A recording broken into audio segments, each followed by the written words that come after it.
One hot summer day last July, I was driving my 2009 Honda Fit. It was a 95-degree day, and on the first part of my trip, everything was working great and the AC was blowing cold. On my way back, however, I suddenly hear a slight clank in the lower passenger area, and my AC stops working shortly after. That made the remaining hour drive hot and sweaty, and not in a good way. I went to get a few estimates, and most shops wanted to replace the entire AC compressor with an aftermarket unit for about $1,000, or with the OEM unit for about $1,800. Since the AC had been working very strongly right before it failed, these seemed like extreme options. And I didn't like the idea of replacing my good OEM compressor that came from Honda with an aftermarket part that could put me in a failure cycle every few years. And so I did some research. The first thing I found was another YouTube video indicating that the clutch could be bad. Then I spent some time reading Honda forums and found someone mentioning that with Hondas, it's rare for the compressor to fail, and instead it's usually just the AC compressor clutch and field coil which need to be replaced. I used the following guide to troubleshoot the clutch. First I tested the field coil, then I tested the clutch gap, and finally I checked the bearing on the clutch. Now you'll notice that the link I've put here is for a Honda CR-V, but everything listed here seemed to be similar to my 2009 Honda Fit. I am looking at the AC compressor. You can see the pulley there. Now I want to confirm that the field coil is bad because it's going to be somewhat of a challenge to install the new one because this screw right here tends to be pretty rusted in there, so I don't want to try and strip it out, and it's an awkward angle. I'm trying to fix this without having to dismount the compressor, if I can. So what I've done here is I can actually disconnect the power here, and you can see here this is the positive side, and if I connect that there, and I connect this here, I can now test the resistance, and you can see that I'm getting no continuity. Therefore, I think the field coil is bad. Let's look at what the new one from my new compressor looks like. But this is the new compressor that I have. I actually got it at a junkyard. It had 16,000 miles on it. You can see here the clutch and the pulley look to be in good shape, not too much rust or anything.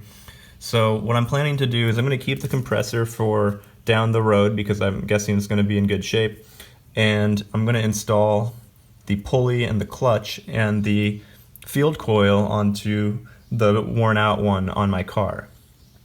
Now let's just test the resistance here to show you what the good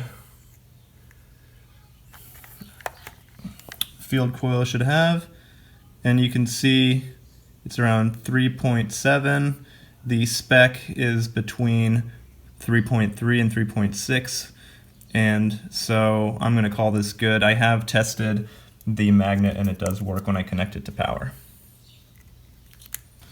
So just to talk about the clutch down here a little bit more, this is the old one still mounted on here, and you can see there is quite a big gap between the clutch plate and the pulley itself. The spec is for the gap to be between, sorry, you can't really read this, but these feeler gauges here, between 0.014 inch and 0.026. I'm going to try kind of in the middle, 0.2. And the gap is, it's a little hard to see, but the gap is, much bigger than that in certain places. And if you wind the compressor, you can see the gap is quite a bit too big. So I think what happened is the bearing on here has gotten shot. There's a little bit of play in there, and I think it probably caused the clutch to warp at some point and then overheat, and then the field coil went bad.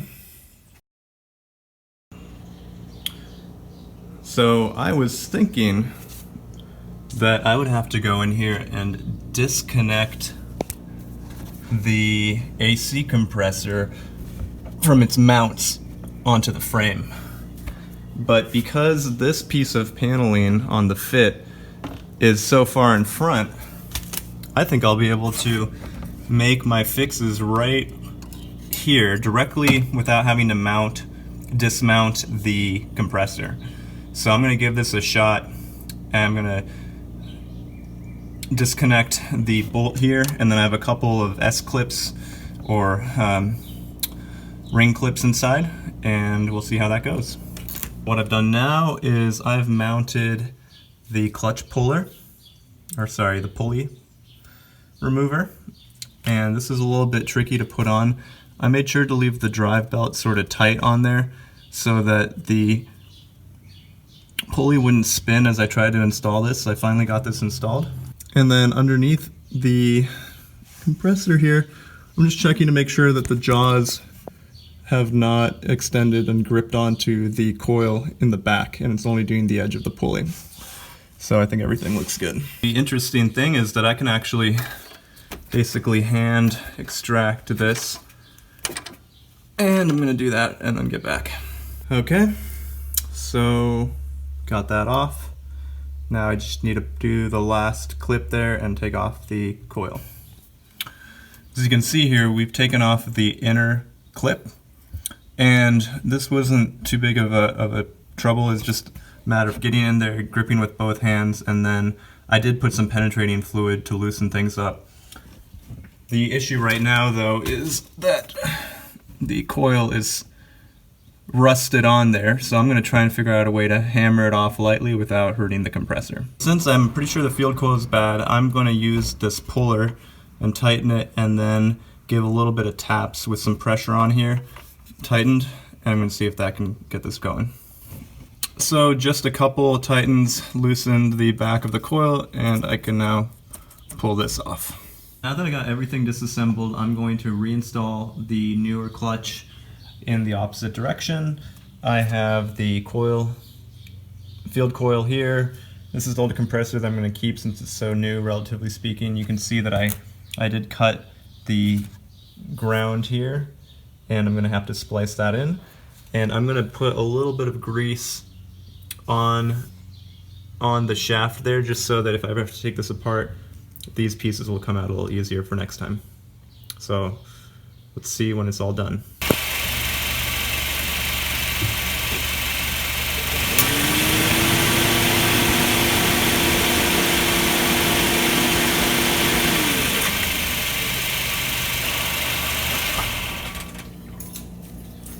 You can see that after I installed the new clutch, everything worked perfectly. I know I've skipped quite a few of the steps involved, but there are a few good Honda videos out there that cover the clutch replacement in more detail, and you can see the link here. To wrap things up, I have a couple final thoughts to share with everyone. First, I would highly recommend using original Honda parts if you can. Now, they cost a lot more. So for example, the clutch replacement kit was $360 brand new compared to $50 if you buy a cheap replacement on eBay or Amazon. However, I've learned over time that the OEM parts perform exactly the same as you're used to. So it's worth spending the money for the quality, and they're going to last longer. In this case, I got lucky with finding a junkyard replacement with such low miles, so I'd recommend checking that route first if you're on a budget, but otherwise, I recommend going with OEM. Now, the other piece of information is that some people had mentioned that finding the right sized snap ring pliers was a challenge for this job, and I've included a link to the Tecton pliers that I used and put that link in the description below. So I wish everyone good luck, and if you have any questions, feel free to leave them in the comments below and I'll try to answer them.